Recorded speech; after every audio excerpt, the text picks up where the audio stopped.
have a blue tie? There you go. The blue tie kind of.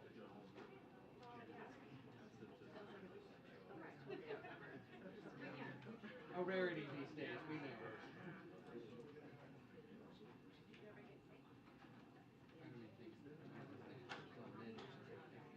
All men in the front. I would just love to see the reaction. As your friend, It would not be colleague, it would not be I would advise you to rethink that. They all took it. Hey, hey. All right, good afternoon, everyone. Happy Monday. Okay. Monday, Wednesday. See? That is how my week is going. Whatever Monday you want is yours. Okay, so again, good afternoon, everyone. Please bear with me. There's been a lot of news, so I have a few things at the top. So with respect to the FAA system outage that occurred early this morning, the safety of Americans is the top priority of the President, the Department of Transportation, and the FAA. DOT and FAA report that yesterday they were working through issues in the NOTAM system, which is used to communicate key safety information about runways and flight patterns with pilots.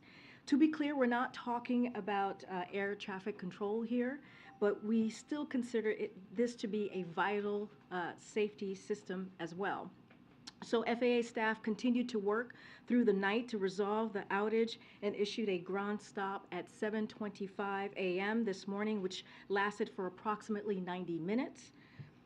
FAA lifted the ground stop once the NOTAM system was available again, which means that the critical safety information required to resume travel was indeed available. The President was briefed this morning by Secretary Buttigieg before departing for Walter Reed with the First Lady, as you heard directly from the President on the South Lawn this morning for yourselves. As we shared this morning as well, we do not have evidence that this outage was caused by a cyber attack. The FAA is working aggressively to get to the bottom of the root causes for the system outage so that it does not happen again. Bless you, Emily. Okay, so yesterday the Department of Education proposed what would be the most affordable student loan repayment plan in history. The new plan, if implemented, will cut monthly loan payments in half for undergrad borrowers. It will mean borrowers making less than about $30,000 per year will not have to pay a dime on their student loans each month, and it will reduce the time it takes for low balance borrowers to get their student loan debt forgiven. The proposal delivers on the plan President Biden announced in August to provide millions of borrowers with more affordable monthly student loan payments, giving them additional breathing room to start a family, buy a car, and purchase a home. Today, we have further evidence of President Biden's economic plan delivering for American workers. Qcells, a major Korean solar manufacturer, announced it will invest more than $2.5 billion to expand their plant in Dalton, Georgia, and to build a new plant northwest of Atlanta. This investment will create 2,500 jobs in Georgia and represent the single largest investment in solar manufacturing in the United States. In its announcement, Qcells emphasized that Inflation Reduction Act was critical to making this investment possible. This builds on the more than $25 billion in major investments in Georgia in electric vehicle and battery manufacturing, solar manufacturing, construction materials, and more since the president took office. When the president talks about building our economy from the bottom up and middle out, this is exactly what he is delivering: more investments, more jobs, more manufacturing in America. In gun safety news, Illinois has now become the 9th state across America to pass an assault bans weapon and take bold action to keep weapons of war off America's street.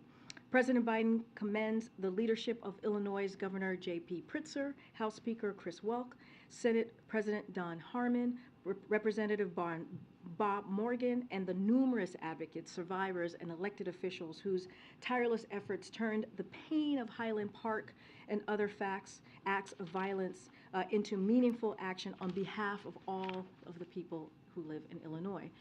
As you've heard from me before, President Biden has taken historic action to reduce gun violence, including signing the Bipartisan Safety Communities Act last summer, and he has continued to press for more action to keep our homes, schools, and communities safe, including federal laws requiring background checks for all gun sales and a ban on assault weapons and high-capacity magazines. In the meantime, the president continues to urge other states to join California, New Jersey, Connecticut, Hawaii, Maryland, Massachusetts, New York, Delaware, Washington, D.C., and now Illinois to ban assault weapons at the state level to save lives. And finally, a quick note on yesterday's special election in Virginia.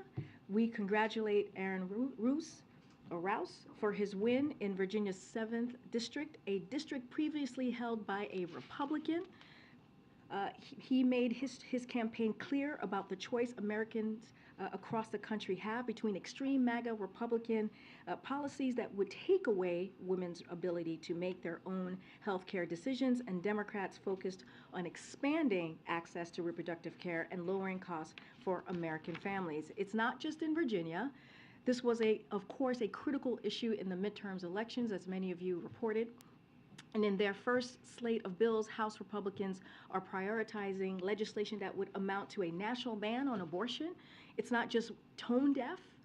As Republican Congresswoman Nancy Mace said herself, it's extreme, out of touch with the beliefs of the majority of Americans around the country. The president knows that women's ability to make their own health care decision is non-negotiable, and we will continue to fight to make that case at the state and federal level. And one final note, on Friday, ahead of the president's trip to Atlanta this weekend, we will have a special guest in the briefing room. We'll have a senior advisor for public engagement, Keisha Lance Bottoms, will be joining us, will be joining me to talk about some of her work, as well as preview the significance of the president's remarks at Ebenezer Church on what would have been Martin Luther King Jr.'s 94th birthday. With all of that said, you guys can start waking up now. Zeke, why don't you take us away?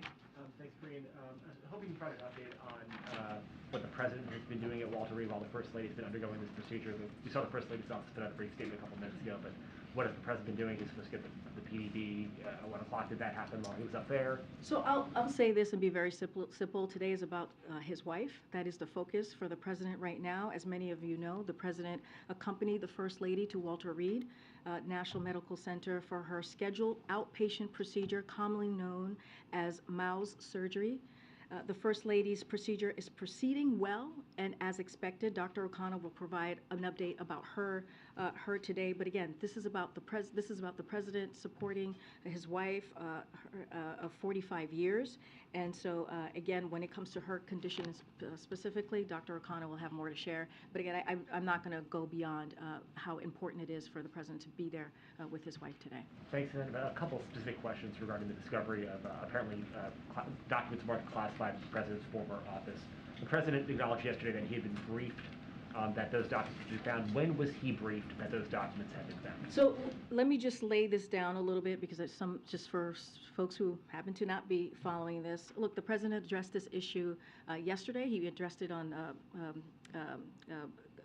in Mexico City on a world stage in front of many of you at a press conference with two of our closest neighbors, as you all know, and he said he takes classified documents and information seriously.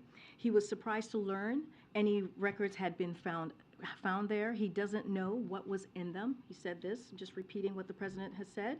As soon as his lawyers realized these documents were there, they did the right thing and immediately turned them over to the archives. As he said, his team is cooperating fully with the review, and we also released a statement from the White House counsel's office, as you know, on Monday, which had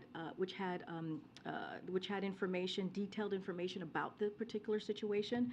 As my colleagues in the council have stated and said to all of you yesterday, this is an ongoing process under the review of the Department of Justice, so we are going to be limited on what we can say here. But as As the President told you, as my colleagues have said to many of you, we are committed to doing the right thing, doing this in the right way, and we will provide further details when it's appropriate. Karine, you mentioned you want to do this the right way. Presumably that means the transparent way. So my question was, when was the President briefed? He said he was briefed. When did that briefing happen? Again, I'm not going to get into details. I'm not going to get beyond what the President shared yesterday. He laid out what he knew, when he knew it. He laid out how important it is. He sees it very seriously when it comes to taking classified documents and information. I'm just not going to, I know you all are going to have a lot of questions on this, but at this time I'm not going to go beyond what the President said yesterday. I'm not going to go beyond what my colleagues from the White House Counsel shared with many of you as well on Monday. And so I'm just going to leave it there, want to be prudent here and make sure that it is that my colleagues really truly handle this issue. One more stab at this, because again, this is a lot of importance to people. The President mentioned that handling of classified information is important. These documents were discovered on November 2nd. This didn't become public until my colleagues at CBS News reported this on Monday. That's more than 2 months later. Why was the public not informed while the White House prepared its PR response for 2 months? Again, this was under review. This is under review by the Department of Justice. I'm not going to go beyond what the President shared yesterday. I'm not going to go beyond what my colleagues at the White House Counsel shared with all of you as well. Look, what you received from the White House Counsel on Monday had complete details, a lot of details to all of you on what occurred, and just not going to get beyond that. It is, again, an ongoing process. We're going to respect the process. As the President said, his team handled it the right way, and we're just not going to get ahead of the process from here. Thanks, Karine. Have you spoken to the President about these documents and their discovery? I have not spoken. Well, first of all, I have not spoken to the President about any of this specifically because he's laid out what he knows. He has said he doesn't know what is in them, so there's no way for me to talk about the documents if he has said he doesn't know what's in them. And we're just going to allow the process to continue. So for the sake of the American public who want these questions asked and answered, would the President characterize what happened here as a mistake? Would this White House characterize this as a mistake? What I'll say is this is an ongoing process. You heard from the President. He spoke about this in detail yesterday in front of, on a world stage, in front of many of you who were there, in front of many of your colleagues. He laid out what he knew. He said that he takes this seriously when it comes to classified documents, when it comes to information that is classified. He was surprised to learn about the records had been there. And again, he believes that the lawyers did the right thing, and they immediately turned them over to the archives. And the President saying that he was surprised to learn about these documents, is he saying that he did not bring those documents to that office? I'm just not going to go beyond what the President said. Do we know who did bring those documents to the office? I'm not going to go beyond what the President said. But you're saying you want to be transparent and do things the right way. We're yes, not going to get any more answers. And his team of lawyers did do that. They did the right thing by turning over the documents to the archives. That's what they did once they realized that they had them, that they were there. So it's not clear, Karine, how the documents got from the White House to this office? Okay. Steve, I appreciate the question. It's under review. I'm going to let the DOJ do their process. I'm just not going to get ahead of it. Back on the FAA outage, has cyber totally been ruled out? Right now, that is what I said. We do not, this has not been viewed as there's no evidence of a cyber attack at this point. The President has directed the Department of Transportation to conduct a full investigation into the causes and provide regular updates. Again, this is incredibly important, a top priority, the safety of Americans who are flying every day. We want to make sure that they're safe. This is a top priority for the President, a top priority for the Department of Transportation, and certainly FAA. And so we want to make sure that we get to the root causes so this does not happen again. Lastly, on the First Lady, when was this lesion discovered? I'm not going to get ahead of what Dr. O'Connor is going to share later today. I stated that the procedure is going well. I'm just going to leave it there and let her doctors speak to it. On the documents case, again, you've laid out that the President's lawyers and the special counsel are dealing with the legal side of this. You've now laid out that you have not had a conversation with the President about this. But this was reported Monday, it happened in November. Are you aware of any conversation in the West Wing among others, people other than the president, about disclosing this once it was discovered? What I can say is I was asked by our colleague if we talked about the documents themselves. The president said he does not know what was in them, right? But also just wanted to clear that up. I understand you guys are going to have a lot of questions on this. I get that. I know you guys are going to have a lot of questions on process and specifics. And what I can tell you is that I'm not going to go beyond what the president laid out. I'm not going to go beyond what my White House counsel colleagues have stated. I would refer you to them for any other specifics or additional information. I want to be prudent here. I want to make sure that we do this in the appropriate way. We're going to ask them because that's our job. I understand, and my job is to answer your questions. So here we go. Let's go. One of the reasons we asked this is because on like day 2 of this administration, when he swore all of you in, the president said, quote, "I'm going to make mistakes. When I make them, I'll acknowledge them, and I'll tell you, and I'll need your help to help me correct them." So you're the one here talking to us about this. That's why we're asking you. So let's just remember that. When he was asked yesterday, we don't need to have this. We work very well together. We do. We don't need to have this kind of confrontation. Ask your question, and I will answer them the best that I can. Part of the reason we're laying that out is because you're laying out your part of the job. I know, but I'm just saying that we don't need to have contention. You don't need to be contentious with me here, Ed. The president was asked yesterday, but did not answer this part of the question. Why didn't he or someone in the White House inform the American people when these documents were discovered on November 2nd? Did it have anything to do, because people are asking this part of it, did it have anything to do with the fact that the election was just a few days away?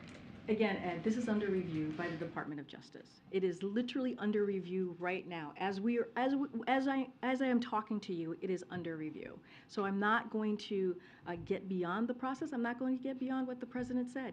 Look, the White House counsel, my colleagues in the White House counsel, laid out a very detailed information about what this particular issue on Monday. You all have that.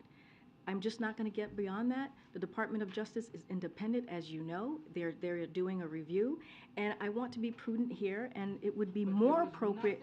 It would be more appropriate for my colleagues in the White House counsel's office to address this. Then we welcome them to the briefing room, and we hope they can come soon to discuss this. But there's another thing.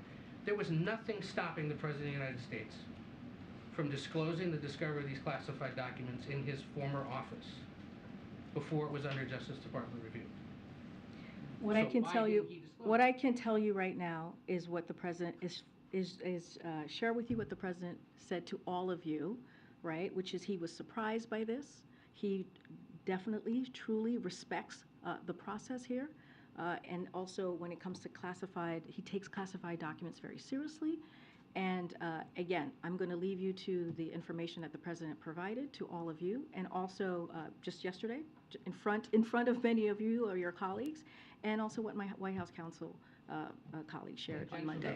The leaders of the Senate Intelligence Committee today, like they did after the raid at Mar-a-Lago, have asked that the Director of National Intelligence conduct a national security assessment of this apparent discovery of classified information.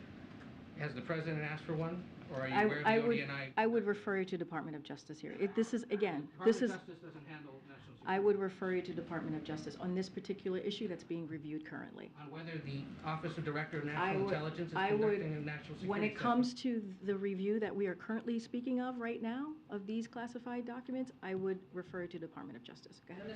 Apart from those classified documents, the President did say that he was unaware of records being brought to that specific office. So aside from those, has he asked his lawyers, has he looked into whether any other documents have been taken to any other office that he has, whether in Wilmington or Rehoboth? Has there been any kind of like audit that's been done of where there may be others that he doesn't know about?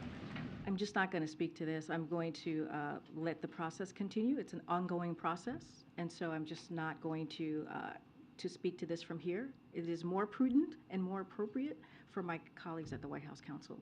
On another note, you were touting the Q-Cells announcement and the Inflation Reduction Act. I just want to ask, though, Governor Kemp in Georgia is also, touting the deal and taking credit for it. Did the administration work with the Republican governor to get this project off the ground? How much help was he in this process? I don't have any specifics to share on our conversations with the governor of Georgia, but what I can share with you is what we have said many times, is how important the Inflation Reduction Act is here. And we see this. We see this in many of the announcements that we've seen clearly across the country when it comes to making sure that we're lowering costs for Americans, making sure that we're bringing manufacturing jobs back home. And this is part of, more broadly, the president's economic policy. And so we see this a lot. We see where Republicans do not support some of the major critical policies like the Inflation Reduction Act, but then take credit for it, like the American Rescue Plan, but then take credit for it. But that also shows you how effective the president's economic policy has been and how it does indeed work and deliver for the American people. And so I'll just leave it there. Go ahead. The president does talk about bipartisanship. I mean, He does. Did Governor Kemp help? It does. I just said I don't have anything to lay out for you, but what I'm sharing with you is what we have seen over and over again when it comes to Republicans who do not support what we're trying to do on behalf of the American people. Again, the Inflation Reduction Act. Again, the American Rescue Plan, right, which is all part of the president's economic policy, which has shown to have worked, which has shown to actually create more than 10 million jobs, which have actually helped to lower in cost. When you think about the Inflation Reduction Act, as we're going to move forward in implementing that. So all of these things are incredibly important. I'm just laying out to you that the president's economic policy is working. Go ahead. Karine, when you were talking about the FAA, you said that the issue arose as they were working through some issues, and so I was wondering if you could explain a little more if basically the FAA was trying to update the system, or was there a server issue, a database issue, if you have any more detail on how exactly, prior to the full investigation, this seems to have happened. So I would refer you to the Department of Transportation. Secretary Buttigieg has been on many of your colleagues' airwaves speaking about this and what occurred. He has directed an after-action process to determine exactly the root causes and recommend the next steps. FAA and DOT will continue to be transparent here about the causes of the issue and how we will ensure a system outage of this magnitude does not happen again. So what I said earlier, which is very true, our number one focus is to make sure that the safety of Americans who are flying, right? We want to make sure that they're safe. And the second part of this is to make sure that this does not happen again. And so again, there's going to be an after-action process and we'll move from there. I asked about this gas stove thing that kind of bubbled up yesterday. Does the White House think gas stoves are safe? And I know that the Consumer Product Safety Commission said today that they're not looking to ban gas stoves, but I'm wondering, was there communication between the White House? So as far as the safety piece of it, it's not something for us to answer from here. I would refer you to the Consumer Product Safety Commission. As the chair said today, and I quote, research indicates that emissions from gas stoves can be hazardous, and the CPSC is looking for ways to reduce related indoor air quality hazards. But to be clear, I am not looking to ban gas stoves, and the CPSC has no proceedings to do so. Look, as far as our conversation to your question, we are in regular touch with them. But of course, they are an independent. They were independently correcting the record on this for several days now, and so as far as I'm aware, we're not in touch with them on this particular issue. Again, I would refer you to their comment. Quick one. Russia announced today that they're replacing their military chief in Ukraine. They've installed a Kremlin loyalist there. I'm wondering if you have a reaction to this and what you think it says about sort of the state of the conflict. So look, I'm going to let the Kremlin speak to their leadership decision, but as an outside observer, as we all are here, they sure have a lot of changes. They made a lot of changes as they continue to try to overcome their own difficulties in a war that they shouldn't happen in the first place. So again, I'm not going to comment for them. I'll certainly let the Kremlin speak for themselves. But again, this is a war that they started.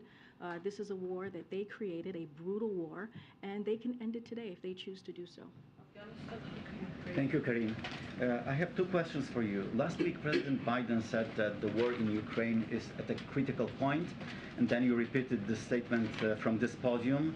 So I'm wondering, where does this assessment come from, and why the White House thinks that the war in Ukraine is the critical point right now? And secondly, Poland announced today plans to send a company of Leopard tanks to Ukraine as a part of international coalition. Does the U.S. support such a coalition, and is President Biden considering sending American Abrams tanks to Ukraine to help, especially if he thinks that the war is at a critical point? So I'll say this. Look, Russia has been attacking Ukraine for 10 months now, 10 months. And this winter, we're seeing a new approach by Putin targeting civilians. You've heard the president talk about that specifically. It is unspeakable what the Ukrainian people are enduring, and they are bravely fighting back. I'll say this to your second question. The president has made clear to President Zelensky, as you know, he was here very recently. You saw them stand side by side, and you heard the president talk about the commitment that he has for the Ukrainian people, and that the U.S. will continue to have their back, stand with Ukraine as long as it takes. And we've been very clear and consistent on that. We are moving fast and delivering to support Ukraine with the tools it needs to win this war. We just announced a PDA of $3 billion, the largest one, just last week. And so that is going to continue. Again, we will be with them as long as they need us. I'm going to move on. I'm going to move on. I'm going to move on. Okay. Thank you, Karine. Do you have a reaction to Moderna potentially increasing the price of its COVID vaccine by 400%? I don't have a response to that. I would have to check in with the team. This is the first I'm hearing about this. And separately, do you have a reaction to Governor DeSantis a couple days ago claiming to activate the National Guard the Florida National Guard in response to the Cuba migration surge? So we have known for some time now, right? We've seen Governor DeSantis do political stunts. That is how he perceives to fix this issue from Florida, right? And he takes, we're talking about people who are coming from countries who are dealing with political strife, who are dealing with issues where they're trying to find asylum, and he treats them like pawns. And so we have called that out over and over again, and we will continue to do that. And he is not dealing with the problem. He's actually creating a problem. And so that's what I have to say to that. We've talked about Governor DeSantis and the mockery that he's making of a process that the president is trying to fix. He's trying to deal with this issue. He has made, when you think about immigration reform, a priority by putting forward a piece of legislation on the first day of his administration. And what he's going to continue to call on is for Congress, Republicans, to actually take action and really deal with this crisis, this issue. Okay. Karine, a couple of questions. One, is there a log showing how many times the president has been to that office during, his vice president, when he was vice president, etc.? Is there a log showing the times that he traveled there? Traveled where? To that office. To the Yes, the Biden Pence. Yes. You mean since he's been vice president? No. Oh, since he left as vice president? Yes. I do not know of such a log. Nothing. Look, I'm not sure. You're just trying to see how many times he's gone to the Penn Biden Center or office. I don't have anything to share about how he's. I mean, at least for the last 2 years, right? You guys have been very aware of where he goes, right? Because he has a protective pool that travels with him at all times. So I can only speak to the last 2 years. When he was a citizen, right?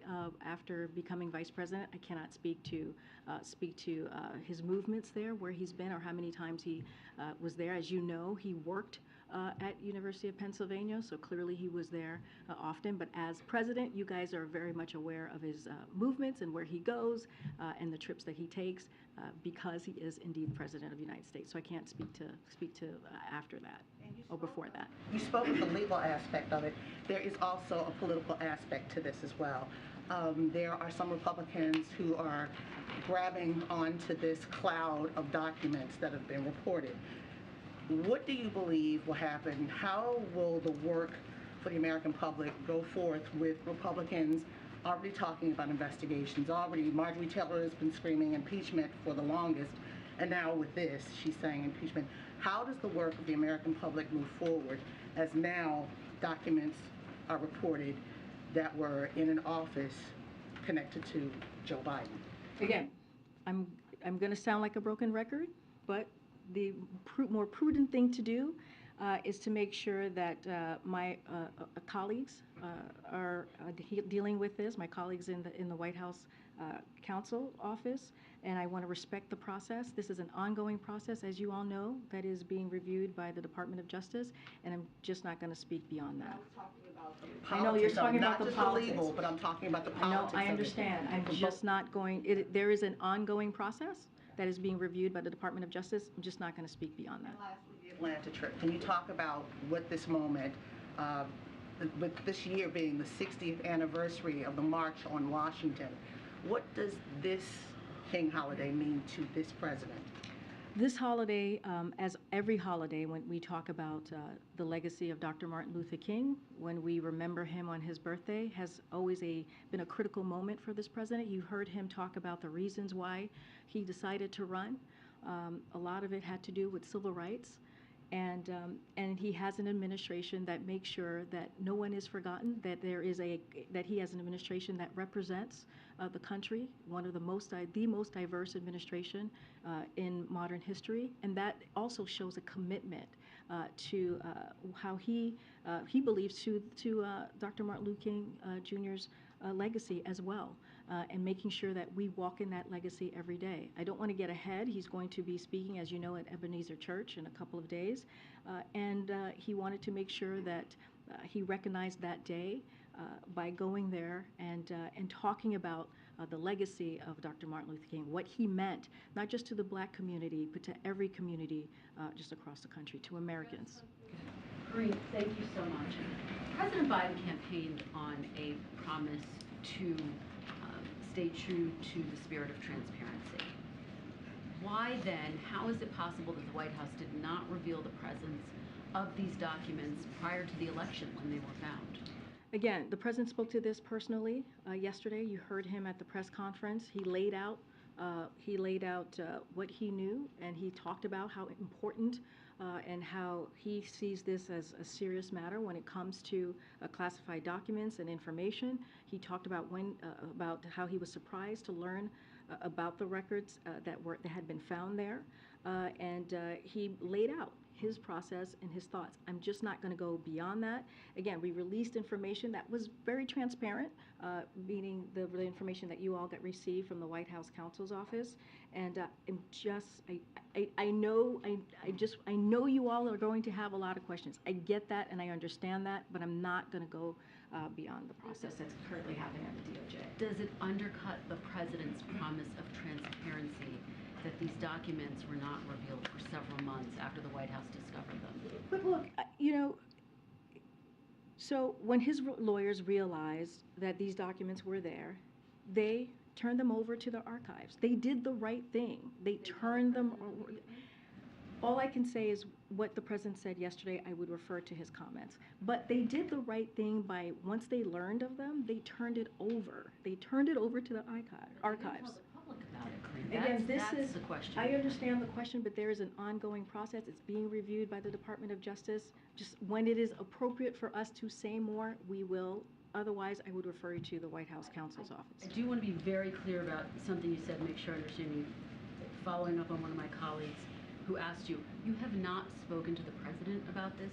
Weren't you traveling with him when he made this public statement? The way I heard the question is, have you talked to the president about the documents? And he doesn't know what's in the documents. That's the way I heard the question, so that's the way I was answering the question. Talked to him about the revelation of these documents? Yes, we talked about the CBS story. We talked about the revelation of the documents, obviously. But about the documents itself, what's in them, that is something that the president doesn't even know, and I'm just going to leave it there. Okay, has he conveyed to you when he was briefed, and if not, can you go back and get that answer for us? I've not talked to the president about that. What I can tell you is I know you all have a lot of questions. There is an ongoing process here, and so I'm just going to let the process finish, move forward. Follow, I want to let you respond to former Vice President Mike Pence, who talked about what he and some other Republicans are calling a double standard with the Department of Justice.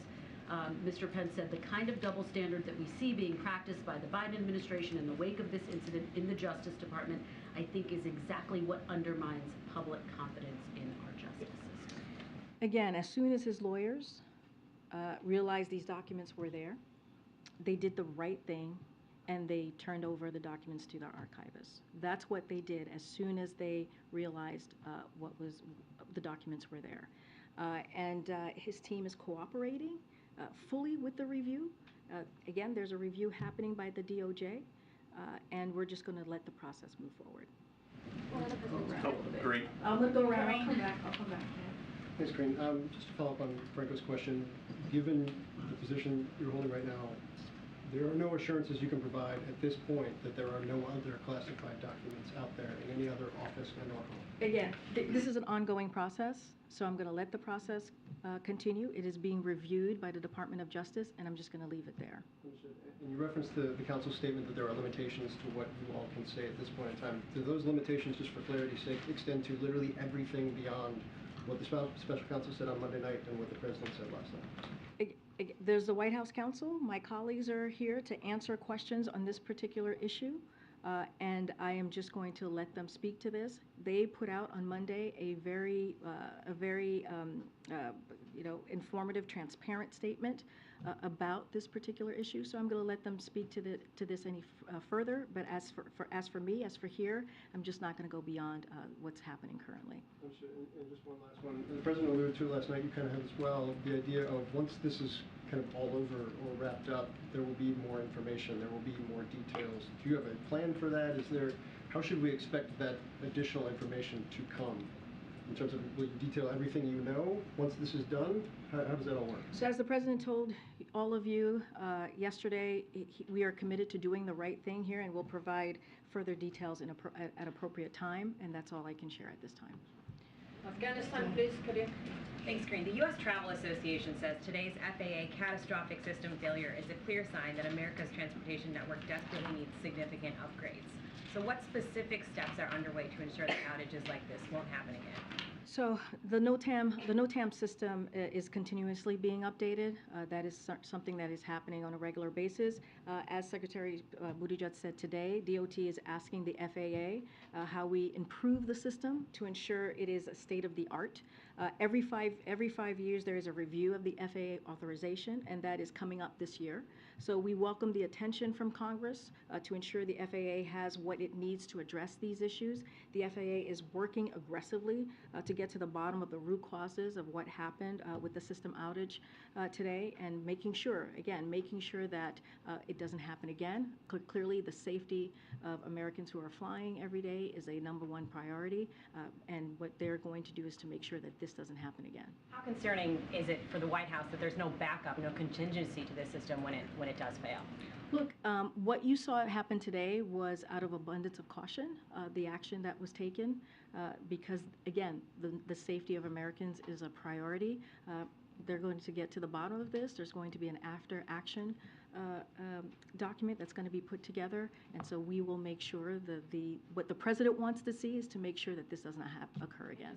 Could you tap into funds from the bipartisan infrastructure law, for example, to try to make some of those upgrades that you're talking about? Well, we'll see what the after-action report shows. I don't want to get ahead of that as far as any funding and what needs to happen next. Thank you, Karine. First, does President Biden have confidence in Transportation Secretary Buttigieg? Yes. Why? Because Secretary Buttigieg he respects the secretary and the work that he has been doing. You have seen the secretary on TV. You have probably spoken to him yourself, and they are doing everything that they can to make sure that the experience that Americans have is a good one. That's why they've held the airlines accountable. You've seen the Secretary do that over and over again. And we understand. We understand what Americans have been going through these past couple of months. That's why the Secretary has been very clear on making sure that they are held accountable, has put in processes in place to make sure that that occurs. And yes, the President has confidence in Secretary Buttigieg. And then on these documents, how could anyone be that irresponsible? Isn't that what this president says about mishandling classified documents? The president spoke to this personally. He spoke to this personally, and he believes that classified documents and information should be taken seriously. He takes them seriously, and he was surprised to learn by any records have been. I disagree. I disagree. Here's what happened. Here's what happened once Then his. why is there a Justice Department? Well, let me explain to you the process. Here's what happened when his lawyers found out that the documents were there. They immediately turned them over to the archives. But they were But there they in the first place. I turned understand them that over they- to the you say archives. They did the right thing I'm not when they gonna figured it out. go into specifics, but what I am reiterating to you is what you heard from the president yourself, Peter, which is how he saw the process and how he respects and truly respects and takes this very seriously, and when he knew, and how surprised he was by it, and the actions that the right actions that the lawyers took. Again, this is under review by the Department of Justice, and we're going to let that process continue. How can President Biden be trusted moving forward with America's secrets? Because his lawyers, his team did the right thing. But he had a closet with His classified lawyers information in did it the that right. they found. How did it get there? Did the He lawyers did. do He the was right thing? surprised that the records were there. He spoke to this But they were personally. there. He was surprised that the records were there, and when his lawyers found out and his team found out that they were there, they turned it over to the archives, and now it's being reviewed by the Department of Justice. And just one more. Why didn't President Biden want to see what's really going on at the border? He did see exactly what's going on at the border. He didn't talk to any migrants, and he didn't go anywhere that people actually cross illegally. Why not? But he went to the migrant center, which was a critical place to be when you think about the partners who are our partners who are helping support the migrants on the ground there. There happened to be no migrants at the facility at the time that he visited. But let's. Because El Paso has been crushed. The shelters are full. There are overflow migrants sleeping in the streets, and then it's just a coincidence that suddenly the president shows up and. Well, let me talk about what's going on in El Paso, right? El Paso did go down significantly prior to the president's visit by about 70%. And that's a good thing, Peter. That's a good thing that we've seen the numbers go down. And that is something that we should be saying, okay, that's a good job there. It has helped ease pressure all across the community, but the president's visit had nothing to do with it. And so, look, again, he went to a migrant center. He went to one of the busiest port of entry, which is in El Paso. And so the president got to see. He went to the border. He got to see for himself, talking to. We've always been very clear that he was going to talk to the people on the ground who's working on the border, and that's what you saw. You saw him meet with the CBP. You saw him meet with partners on the ground, as I just stated, who deal with migrants and their families. And the president also is going to continue to call on Congress to take action. Look, the president has been doing the work. And if you think about the record funding, he has done more than any prior president to secure the border and build a safe, orderly, and humane immigration system. And that's what the president has been able to do. We've got 23,000 agents working to secure the border, and we'll soon be hiring 300 more. That's what the president has done here. And so, again, he went down there, he saw for himself, and I'll just leave it there. Follow-up, Karine. Karine. Thank you. One follow-up on. No, go ahead, this lady in the front. Was there any discussion of President Biden getting a physical while he was at Walter Reed this morning, or could you provide any update on when that might happen next? Again, this is about his wife today.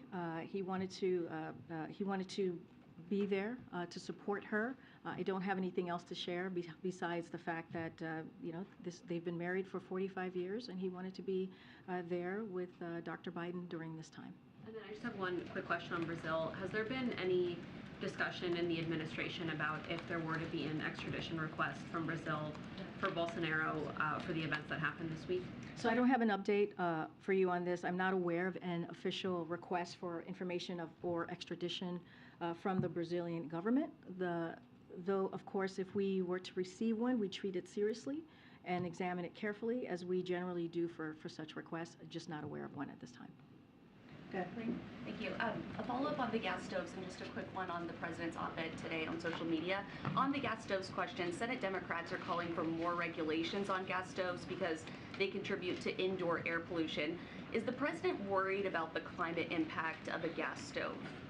So look, again, when it comes to the question about safety or the effect of gas stove, that is not something that we can speak to here at the White House. So I would refer you to the Consumer Product Safety Commission. The president does not support banning gas stoves, and the Consumer Product Safety Commission, which is independent, is not banning gas stoves. So just want to be very clear on that. And so again, that's not something that we can make from here about the safety of a gas stove. That's not something that the White House can provide. On the president's op-ed in the Wall Street Journal about social media, he talked about reforming Section 230, but the bottom line, does the president think that social media companies should be legally responsible for what goes on their platforms? So look, holding big technology, big tech accountable has been a priority for this president since the day he took office. In July of 2021, his competition executive order explicitly called for enforcing antitrust laws to meet the challenges posed by new industries and technologies, including the rise of the dominant internet platforms and addressing the surveillance of users. It is also part of his unity agenda. You heard him say last year, talk about his unity agenda, and you may recall in that unity agenda, he talked about the 4 areas that have traditionally been bipartisan and where the president believes we can make bipartisan progress. And in his op-ed, he urges Democrats and Republicans in Congress to pass a bipartisan legislation. Look, the president, again, outlined the same policy positions in this op-ed today that you saw, you heard from him in the State of the Union last year. He said it's time to strengthen privacy protections, ban targeted advertising to children, demand tech companies stop collecting personal data on our children. And also, you may remember that one of the president's guests, the First Lady's guest at the State of the Union was Frances Haugen, the Facebook whistleblower. So this is an issue that the president's going to continue to focus on, and is incredibly important to him. And so as the new Congress starts, he's going to continue to reiterate a bipartisanship there.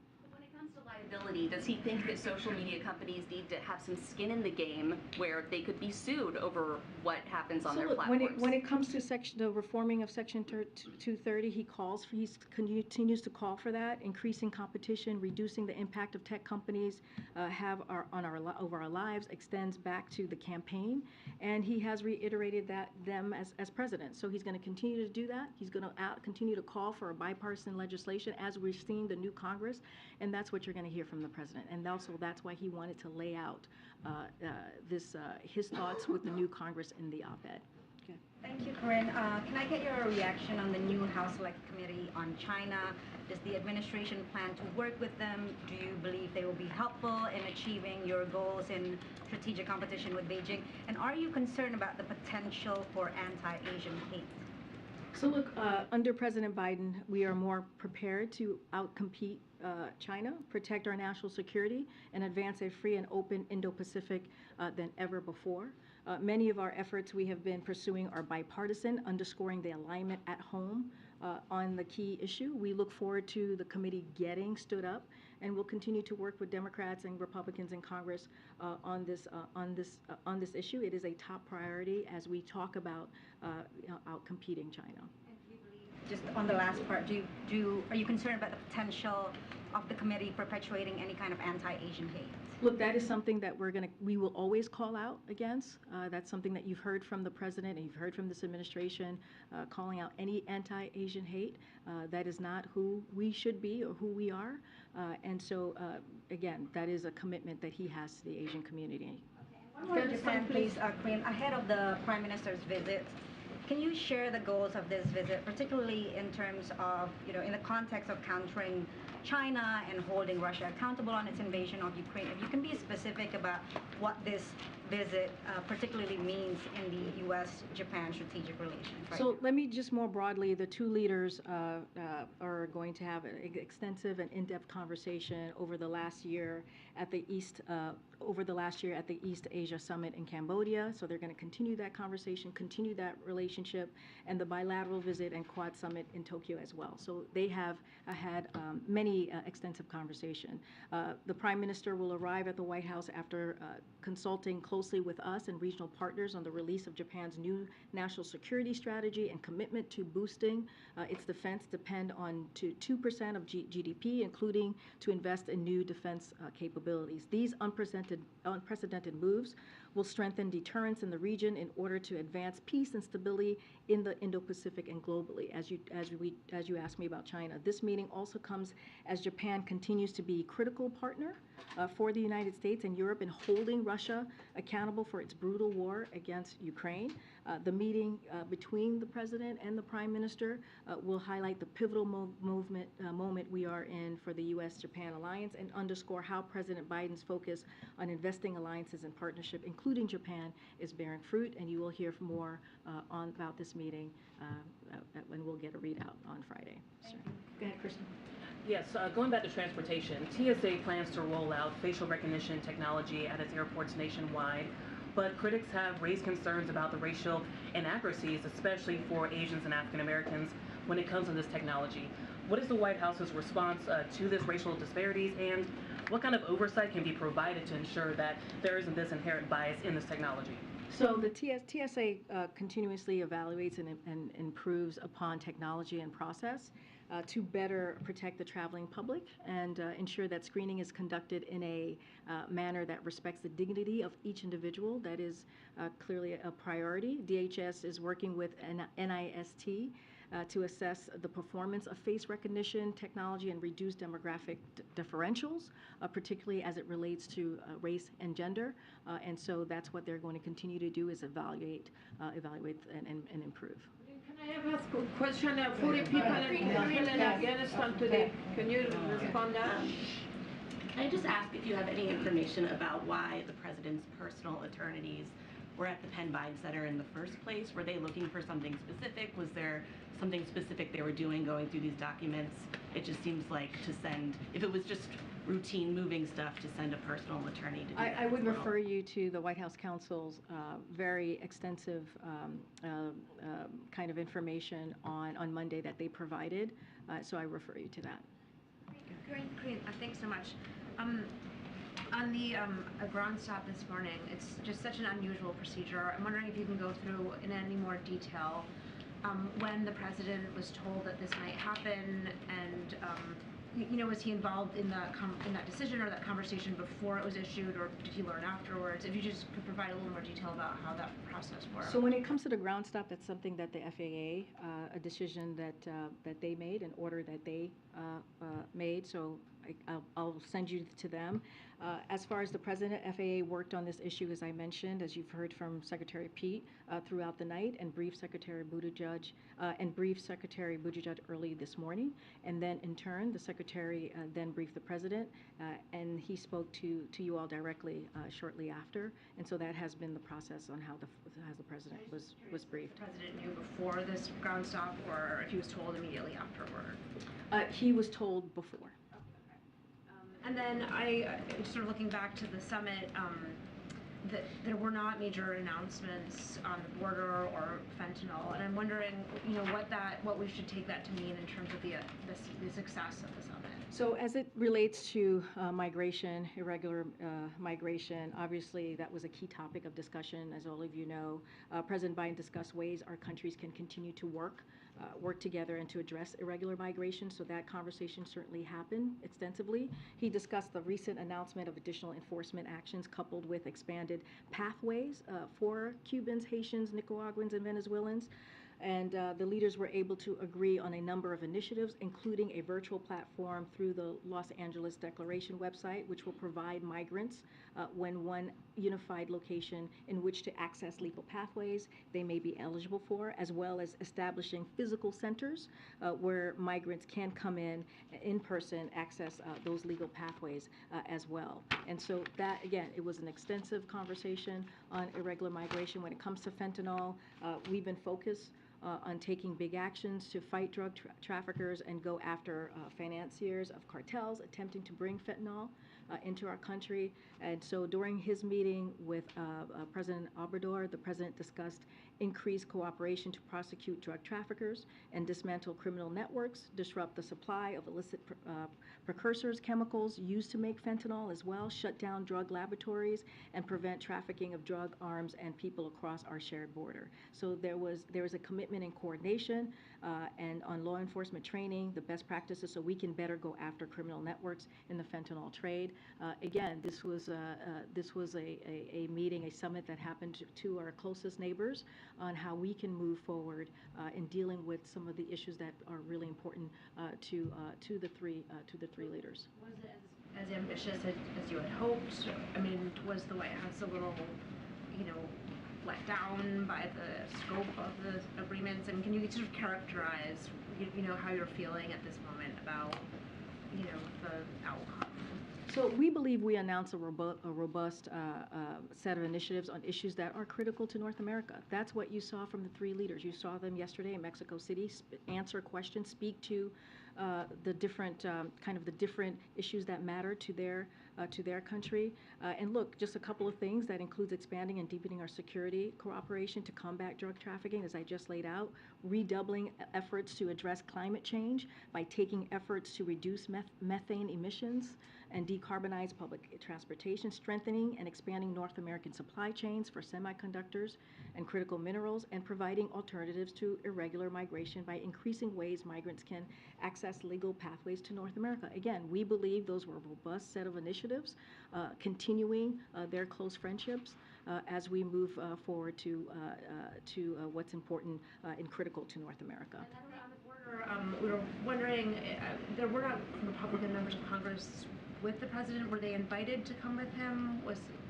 Can you sort of talk through that? Yeah, so I was asked about this a couple of days ago. Look, we go through the normal process as we go into a state with whether it's Republican or Democrats in that state, and just don't have anything further. Our Office of Legislative Affairs certainly reach out to congressional members.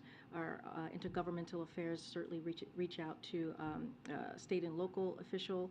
As you saw, the Governor Abbott met the president at the when he arrived at the airport, and so again, this is we have a regular process that we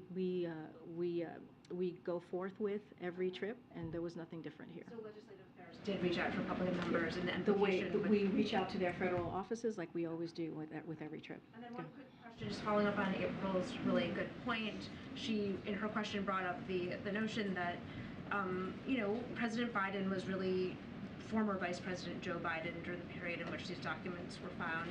And can you tell us how many other offices there may have been? I realize that you can't say whether they're being searched or whether there is any sort of look for documents, but how big is the scope of additional offices where at that point former Vice President was doing work? Look, this is an ongoing process, and I'm just going to be prudent here, and it would be more appropriate for my colleagues to answer, my colleagues at the White House counsel's office to address this. Again, I want to respect the process, and so again, I would refer you to them. I was going to say one quick follow on that. Obviously, he said he was surprised about these documents being found. Has he expressed like any other emotion in response to these? You heard directly from the president yesterday about this particular issue. He answered it in a personal way. Again, I would refer you to his response and how he saw the issue. I just don't have anything else to share beyond what the president shared with you and the American people yesterday. We'll see you tomorrow. Thank you. Thanks, Karine. Thanks, Karine.